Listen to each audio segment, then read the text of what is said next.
Movie के start में हम एमिट नाम के लड़के को देखते हैं जो अपने बच्चों और इनके दोस्तों को अपने दादा के खजाने के बारे में बताता है कि उन्होंने इस गांव के अंदर खजाने को छुपाया है। तभी एक आदमी आकर एमिट को नोटिस देकर कहता है कि तुम्हारे दादा ने मेरे से ये रकम ली थी, अगर तुमने वापस ना की तो तुम्हें ये घर मेरे हवाले करना होगा। जब वो आदमी चला जाता है तो फिर एक और गाड़ी आती है जो आकर इनको इनके दादा का सामान देते हैं जो वो मरने से पहले एमिट के नाम करके जाते हैं। जब वो गाड़ी में से सामान निकालते हैं तो एमिट देखकर खुश हो जाता है और साथ ही कहता है कि अब सारी परेशानी खत्म हो जाएगी। मगर वो जैसे ही बॉक्स खोलता है तो इसके अंदर टिम्बर नाम का डॉग होता है। वो डॉग को देखकर अपनी दोस्त के साथ शहर चला जाता है। एमिट का बेटा अपनी दोस्त के साथ बॉक्स उठाकर अंदर ले आता है। जब वो बॉक्स खोलता है तो अंदर से उसे अपने डैड के दादा की पिक्चर और मैप मिलता है। एमिट का बेटा ये देखकर खुश हो जाता है और खजाने को ढूंढने का प्लान बनाता है। तभी इसकी बड़ी सिस्टर आकर इनसे कहती है कि मैं पार्टी में जा रही हूँ, तुम लोग अपना ख्याल रखना। वो जैसे ही जाती है तो दोनों बच्चे अपनी जरूरत का सामान और अपने डॉग्स लेकर खजाने की तलाश में निकल जाते हैं। वो एक केव में जाते हैं जहाँ उनको एक बॉक्स मिलता है। एमिट का बेटा अपने गले में डली हुई चाबी की मदद से इसे खोलने की कोशिश करता है लेकिन वो नहीं खुलता। तभी उसे टिम्बर डॉग के गले में एक चाबी नजर आती है। वो जैसे ही चाबी लेकर बॉक्स खोलता है तो फौरन खुल जाता है। बॉक्स के अंदर से उसे एक लोहे का पीस और आगे बढ़ने का मैप मिलता है। ये देखकर दोनों खुशी से आगे बढ़ते हैं। तभी इनको पता चलता है कि वो आदमी भी इनका पीछा कर रहा है जिसने पैसे लेने हैं और वो वहाँ से भागते हैं। फिर अचानक से टिम्बर उल्टा लेटकर पहाड़ को देखना शुरू कर देता है। अब एमिट का बेटा और उसकी दोस्त भी इस पहाड़ को उल्टा होकर देखते हैं जो कि आगे बढ़ने का रास्ता था।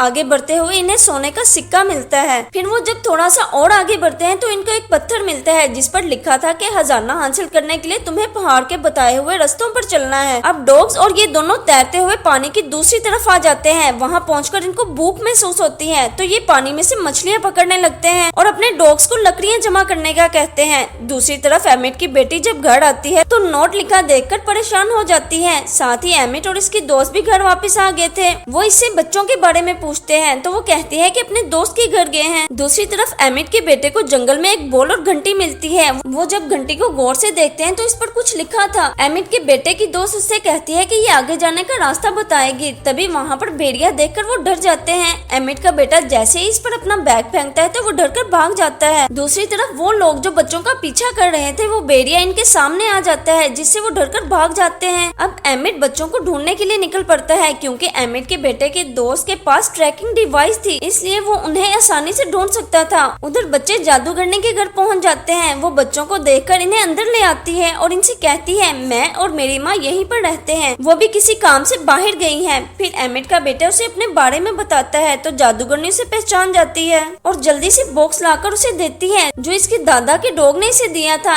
एमिट का बेटा वो बॉक्स लेकर अपने गले में डली चाबी की मदद से इसे जैसे ही खोलता है तो वो फौरन खुल जाता है। इसके अंदर एक छोटी कुल्हाड़ी और आगे बढ़ने का नक्शा होता है। तभी जादूगरनी को महसूस होता है कि बाहर कोई है। वो बच्चों को अपने घर के खुफिया रास्ते से बाहर निकाल देती है। फिर वो दरवाजा खोलती है और आदमी उससे बच्चों के बारे में पूछता है जिस पर वो कहती है मुझे नहीं पता बच्चे कहाँ पर है। दूसरी तरफ बच्चे अपनी आखिरी मंजिल पर पहुँच गए थे मगर वहाँ पर वो सिर्फ आबशार थी। तभी डॉग्स को जमीन पर पत्थर दिखाई देता है। वो शोर करके इनको अपने पास बुलाते हैं। जब वो बच्चे निशान देखते हैं तो समझ जाते हैं कि जो चीजें हमें अब तक मिली हैं वो सब इसी की हैं। वो जैसे ही लगाते हैं तो पत्थरों के दरमियान से रास्ता निकल आता है जिसे देखकर वो खुश हो जाते हैं। तभी वो आदमी जो पीछा कर रहा था जादूगरनी को लेकर बच्चों के पास आ जाता है और उनको थैंक्स बोलकर आगे बढ़ता है। जैसे ही वो केव के अंदर जाने लगता है तो बहुत सारे चमगादड़ बाहर निकल आते हैं। इसका फायदा उठाते हुए एमिट का बेटा सारी चीजों को बाहर निकालकर अपनी दोस्त और डॉग्स के साथ अंदर आ जाता है जिससे रास्ता फौरन बंद हो जाता है। ये लोग खजाना ढूंढने के लिए ट्रॉली में आगे बढ़ जाते हैं। बाहर वो आदमी बॉम्ब ब्लास्ट करवाकर पत्थरों को तोड़ देता है। बॉम्ब की आवाज सुनकर एमिट भी इसी तरफ आ जाता है। अब गार्ड के अंदर एमिट के बेटे को एक संदूक मिलता है जिसके अंदर हड्डियां देखकर वो सुरदा हो जाता है। टिम्बर आगे बढ़ता है और उसे सोने की हड्डी मिलती है। वो भी जब आगे आते हैं तो इतना ज्यादा सोना देखकर हैरान हो जाते हैं। अब वो आदमी भी वहाँ पर पहुँच जाता है। तभी जादूगरनी का डॉग आकर इस पर हमला कर देता है। ये देखकर बाकी के सब डॉग भी इस पर हमला कर देते हैं। तभी अचानक से आदमी का हाथ वहाँ पर लगे ब्लास्ट पर लग जाता है जिससे केव हिलने लगती है और जल्दी से सब लोग बाहर आ जाते हैं। बाहर आकर आदमी इनको बिजली के झटके देने वाली डिवाइस से डराकर कहता है कि ये सब मेरा खजाना है। तभी डॉग्स दोबारा इस पर हमला कर देते हैं जिससे डिवाइस गलती से ऑन हो जाती है और इसे और इसके साथियों को झटके लगने शुरू हो जाते हैं। ये देखकर सब हंसने लगते हैं मगर एमिट अब भी परेशान था क्योंकि इन्हें अब खजाना नहीं मिल सकता था और घर को हर हाल में खाली करना था। तभी टिम्बर सोने की हड्डी लेकर लेकर एमिट के पास आ जाता है। ये देखकर एमिट खुश हो जाते हैं और इसी के साथ फिल्म खत्म हो जाती है। Please subscribe and like my channel.